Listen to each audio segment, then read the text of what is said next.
Je pense que c'est une question extrêmement importante parce que nous avons senti, nous tous, un relâchement de la part de la population sénégalaise.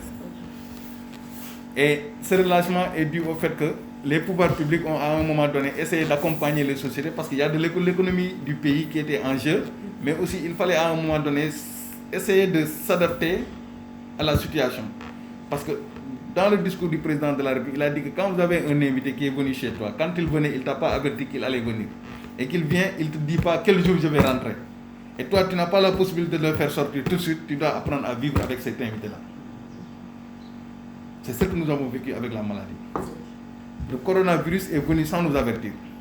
Et quand il est arrivé, il ne nous a pas dit quand est-ce qu'il va quitter. Et tout le temps qu'il est là, il crée des dégâts. Et nous, on ne peut pas rester s'enfermer entre nous. On risque de ne plus manger, on risque de ne plus vivre. Et on a des solutions de sorte de vivre avec la maladie sans pour autant se tuer entre nous. Et ces consignes-là, c'est ce qu'on a donné aux gens. Malheureusement, il y a toujours des gens qui donnent des fausses informations. Beaucoup de personnes disent que la maladie n'existe pas, c'est de la politique. C'est faux.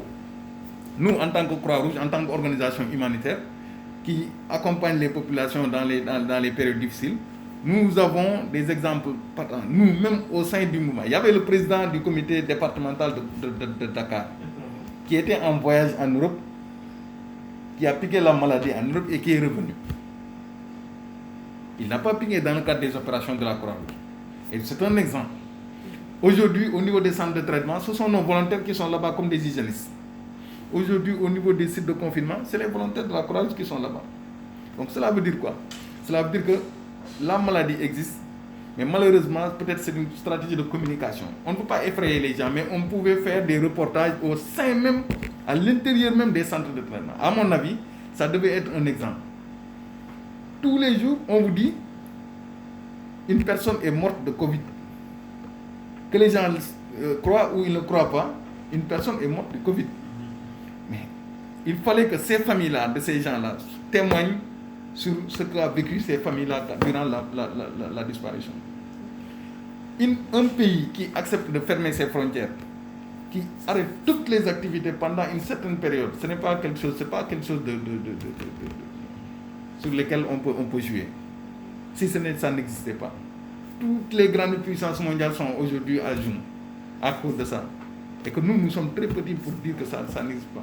Malheureusement, c'est l'extension communautaire qui fait défaut. C'est-à-dire que la communication vis-à-vis de certaines cibles de la population qui fait défaut. Ensuite, les rumeurs qui font circuler.